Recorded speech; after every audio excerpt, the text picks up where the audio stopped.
Good afternoon students. नमस्कार साथियों, स्वागत है आप सभी का हमारे यूट्यूब चैनल IAS नॉलेज मंत्रा पे। This is doctor Anurag Singh और ये सेशन हम 5 जून के current affairs daily current affairs synopsis देखने वाले हैं। कौन कौन से न्यूज़ इंपॉर्टेंट है 5 जून को जो पब्लिश हुए हैं in 2021 5th June in various newspapers across the country. Also, we are going to see the famous articles published in The Hindu and why are these articles important from the examination point of view. In short ये session आपको guide करेगा which news to pick up and why specifically for UPSC and state services point of view. तो चलिए शुरू करते हैं session, लेकिन उसके पहले मैं बता दूं this I am also upon the Unacademy. I take up daily current affairs session in the morning at 6:30 AM on the Unacademy YouTube channel Let's Crack UPSC CSE, and I'm also an Unacademy educator upon the app as well. I take up free special classes on a daily basis. I also take up plus courses on the Unacademy platform. And students, अगर आपने subscribe नहीं किया अभी तक तो subscribe कीजिए हमारे YouTube channel IAS knowledge मंत्रा को। चलिए शुरू करते हैं, देखते हैं 5 जून को कौन से न्यूज़ इंपॉर्टेंट हैं from the UPSC, specially UPSC point of view, and कौन से आर्टिकल्स कहाँ पे एडअप हो सकते हैं। तो न्यूज़ में सबसे पहला न्यूज़ जो इंटरनेशनल पेज पर पब्लिश हुआ है in the Hindu and in the Indian Express also, that is the Tiananmen Square massacre. 1989 में ये क्रैकडाउन किया था चाइना ने बीजिंग में, जब प्रो डेमोक्रेसी प्रोटेस्टर्स एक लोकेशन पे जमा हुए थे। तियाननमेन स्क्वायर उस जगह का नाम है। And this pro democracy protest were just suppressed brutally on that day 4 जून 1989। उसी को कमेमोरेट करने के लिए, रिमेंबर करने के लिए hundreds gathered across the Chinese cities, especially Hong Kong का ये न्यूज़ आया है। हांगकांग में hundreds gathered just to remember those the sacrifice of the people of 1989 and police crackdown हुआ है दिस क्या कहते हैं इन हांगकांग, एंड विजिलेंस स्ट्रिक्ट किया गया। This was the news which got published in the Hindu and the Indian Express today. So where to link up this news? Hong Kong, China, already this protests are going on in Hong Kong against the China. Hong Kong एक UK की colony थी. It was taken on lease by UK for 99 years. और ये China की mainland से ही ये Hong Kong लिया गया था, यूके ने लिया था। 99 ईयर्स के लीज के बाद ये हैंडओवर किया उसने चाइना को इन 1997। एंड थोड़ा लिबरल वहाँ पे गवर्नेंस था इसके पहले, but after coming back in China in 1997 and in the last 1 decade specially protest have been going on, the anti Chinese protest, because वहाँ के लोग कह रहे हैं कि it was much more liberal under the British government. So Hong Kong-China conflict can come up. Don't forget to link this news also. Tiananmen Square में बता दूं बीजिंग में है। बीजिंग में ये 1989 में हुआ था ये इंसिडेंट, उसी को रिमेंबर करने के लिए हांगकांग में hundreds gathered yesterday. ये पहला न्यूज़ है। Second news students, defence acquisition council, government of India ने जो डिफेंस मिनिस्टर के अंडर में काम करती है, this defence acquisition council has given a nod for building up 6 conventional submarines under the project 75I। Project 75I बहुत ही strategic project है इंडिया के लिए, इंडियन नेवी के लिए सबमरीन्स बनाने का प्रोजेक्ट है। एंड 6 सबमरीन्स बिल्डअप किए जाएंगे इसमें, all under make in India project. In short, to make India self-reliant, this initiative has been taken up, and especially last year से defense projects हैंडओवर किए जा रहे हैं इंडिया की टेरिटरी के अंडर। जो भी कंपनीज हैं उनको दिए जा रहे हैं projects just to make India self reliant in defence weapons, defence arms and ammunitions. India को इसमें आत्मनिर्भर बनाना है। So this news can be linked with the Make in India initiative, the self-reliant India initiative, that is the Atmanirbhar Bharat Abhiyan. Don't forget to link 20 words from here. And yes, defence में अगर India आत्मनिर्भर बनेगा तो ये अच्छा खासा India के लिए एक फ़ायदा भी है, क्योंकि एक्सपोर्ट्स भी हो सकेंगे आगे चलकर, एंड सबसे बड़ी बात इंपोर्ट्स कम हो सकेंगे आर्म्स एंड एमुनिशन के। So don't forget to link this under self reliant India initiative, this news. Third news है केमिकल वेपन्स। सीरिया के ऊपर एलिगेशंस आए हैं। Syria has been alleged to use chemical weapons in at least 17 cases. तो investigation was going on and 17 cases में proven हुआ है. And which agency is in the field to probe this? The organisation for prohibition of chemical weapons, OPCW. मैं repeat कर रहा हूं, organisation for prohibition of chemical weapons, OPCW. Already one question has come in UPSC prelims over this organisation. ये organisation setup किया गया था under the chemical weapons convention. Chemical weapons are very dangerous. Chemical and biological weapons in fact बहुत dangerous है, nuclear weapons की तरह होते हैं. और यही वजह है इनके यूसेज पे प्रोहिबिशन डालने के लिए एग्रीमेंट साइन किए गए. एक एग्रीमेंट है केमिकल वेपन कन्वेंशन, और ये एग्रीमेंट, ये convention it came into force in 1997. और उसी समय ये agency OPCW, organisation for prohibition of chemical weapon, establish किया गया था.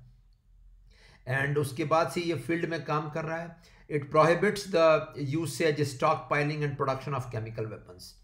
इसे नोबेल पीस प्राइज भी दिया गया 2013 में. So don't forget to prepare this news for prelims. Organisation for prohibition of chemical weapons, इसको 2013 में Nobel Peace Prize, and also 1997 में इसका एस्टैब्लिशमेंट. इसका हेडक्वार्टर्स है द हेग, नीदरलैंड्स में. So this news is very important for prelims point of view. Next, fourth news जो आज आया है, that is the Delta variant that is B.1.617.2. Delta variant के नाम से फेमस ये कोरोना वायरस का variant. It's a mutant variant, mutant strain है. It has been labelled as a variant of concern. तो ये डेल्टा वेरिएंट नाम पड़ा है. ये डिटेक्ट कब किया गया सबसे पहली बार variant? It was detected in India. And the Indian Express ने आज डिटेल्ड एक्सप्लेन्ड पेज पे इसको डिस्कस किया है. वेरिएंट ऑफ कंसर्न क्या होता है? वेरिएंट ऑफ कंसर्न का मतलब है या तो ये कोरोना वायरस का एक म्यूटेंट वेरिएंट, या तो ज़्यादा ट्रांसमिशन है इसका, यानी तेज़ी से फैल रहा, या इसमें फर्टिलिटी रेट्स ज़्यादा होंगे, तब इसको दिया जाएगा वेरिएंट ऑफ कंसर्न, इसको कहा जाएगा. या मैक्सिमम केसेस हॉस्पिटलाइज होंगे तब कहा जाएगा. In short, variant of concern means कि चिंता वाली बात है इस वेरिएंट के साथ में. एंड कहा जा रहा है delta variant was responsible for the maximum cases in the second wave of COVID-19 in India, which happened in the last couple of months. So delta variant, मैं रिपीट कर रहा हूं, B.1.617.2.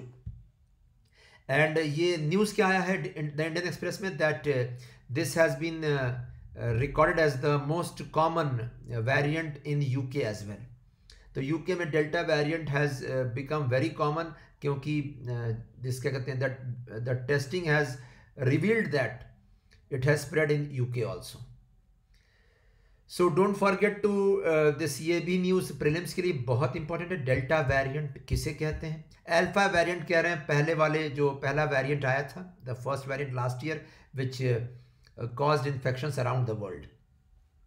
Next students, next news है, fifth news, reserve bank of India and monetary policy committee, MPC का news है. It has kept the lending rates, that is the repo rates, fixed, that is unchanged at 4% for the 6th time. तो monetary policy committee का ये recommendation means ये decision की 4% पे रखा जाए रेपो रेट. इसका मतलब है लेंडिंग रेट्स भी सिमिलर रहेंगे. ये एक कॉशियस अप्रोच है मॉनेटरी पॉलिसी कमेटी का. एंड साथ में ही ग्रोथ रेट्स इंडिया के क्या होंगे इस फिस्कल ईयर, इस साल क्या होंगे ग्रोथ रेट्स, ये predictions. RBI has slashed the growth rates to 9.5%. Expectations आ गई 9.5% पे GDP growth rates for India.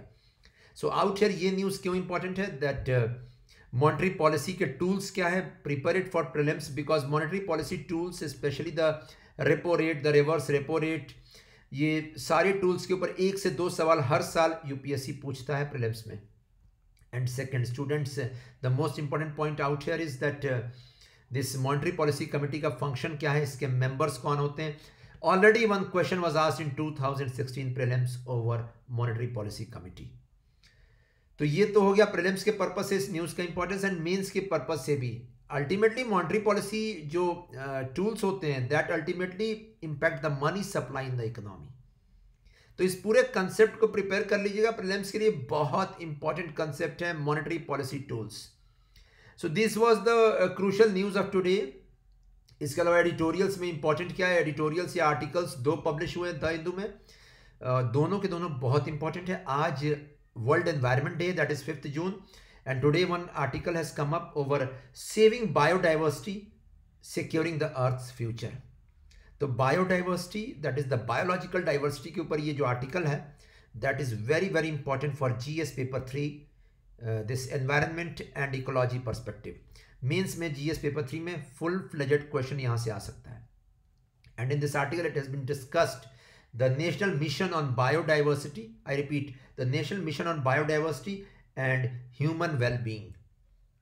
तो ये कंप्लीट मिशन बनाया जा रहा है अभी गवर्नमेंट ऑफ इंडिया की तरफ से. And how will this mission impact the complete scenario of biodiversity, and also how will it positively impact the common masses of India. तो इस आर्टिकल को पढ़ना क्यों ज़रूरी है? How will this new national mission on biodiversity and human well-being positively impact India's biodiversity, also positively impact the common masses of the country. तो 5-6 point तैयार कर लीजिएगा यहाँ से. ऑल्सो वन हेल्थ कंसेप्ट यहाँ डिस्कस किया गया. One health has been in news and one health concept पे अलग से फुल फ्लेजेड क्वेश्चन आ सकता है. सो वन हेल्थ के ऊपर एक नोट सेपरेट तैयार कर लीजिएगा. And why is this one health concept needed at present?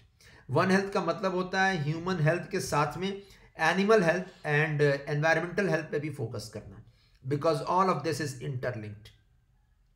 For example कोई भी infectious disease, for example corona virus, covid disease, इसका राइज हुआ दिस एनिमल्स से कहा जाता है स्प्रेड हुआ.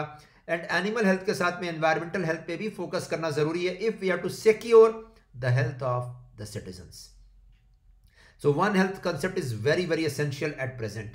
एंड स्टूडेंट्स, इसके अलावा सेकेंड आर्टिकल जो आज आया है, the time to limit global warming is melting away. बहुत क्रूशल आर्टिकल है. This article deals with the global warming concept and COP26 जो इस बार होने वाला है, conference of parties 26 number meeting of United nation framework convention on climate change. UNFCCC का ये 26th मीटिंग होने वाला है इस बार ग्लासगांव स्कॉटलैंड में ग्लासगांव में ये होने वाला है in the month of October November if I am not wrong. And this article deals with the 4 steps. How can we limit the temperature increase, that is global warming, in the current century? मैं बता दूं, already intergovernmental panel on climate change, that is the IPCC, the global R&D body, research and development body over global warming and climate change, उसने already कहा है that we will have to act fast अगर हमें limit करना है temperature rise 1.5 degree Celsius तक इस century में. Otherwise the temperature rise might be above 2 degree Celsius. And अगर 2 डिग्री सेल्सियस राइज कर गया temperature, in such a scenario massive impact upon the this human health and massive impact upon the whole earth. चाहे वो biodiversity हो, चाहे वो disasters का occurrence हो, सब पे असर पड़ेगा. चाहे वो कोरल रीफ्स हो, चाहे वो रेन्स के ऊपर, ड्रॉट्स के ऊपर, फ्लड्स के ऊपर असर पड़े, सब पे असर पड़ेगा. डिजास्टर्स बहुत कॉमन हो जाएंगे. यही वजह है इस टेम्परेचर इंक्रीज को 1.5 डिग्री सेल्सियस तक लिमिट करना है. एंड इसी का वे आउट दिया हुआ है. What are the 4 steps which should be undertaken to limit the temperature rise in this century? So don't forget to go through this article. 4 steps note करना ना भूलिएगा इसमें, ठीक है, दैट कैसे लिमिट किया जाए ग्लोबल वार्मिंग इस सेंचुरी में. So that was all. 2 articles important है यहाँ पे, and both the articles you have to take down notes, 5 to 6 points, ठीक है. एंड आर्टिकल पढ़ते समय ये एम रखिए स्टूडेंट्स दैट आर्टिकल्स वेग तरीके से नहीं पढ़ना है, स्पेसिफिक क्या पॉइंट्स निकालने हैं. Keep a copy ready, take down the notes because these notes are going to help you. You will not be able to revise the articles again, ठीक है. आप न्यूज़पेपर रखिएगा, आर्टिकल्स रिवाइज करें, दोबारा आइएगा, it's not possible at all. create concise notes, 5 to 6 points, that is enough. So ये आज के 5 न्यूज़ थे और 2 आर्टिकल्स थे. आई होप दैट आपको डायरेक्शन मिला कि क्या क्या न्यूज़ पिकअप करना है और क्यों पिकअप करना है. Both the articles of today are very helpful in GS paper 3 environment and biodiversity. वहीं पे इसके ऊपर क्वेश्चंस आएंगे. So that's it students, take care. And फिर हम लोग मिलेंगे कल 6 जून को, देखेंगे कौन कौन से न्यूज़ सिनॉप्सिस हैं, which news to pick up and why. That's it. Take care. Jai Hind and be proud to be an Indian citizen.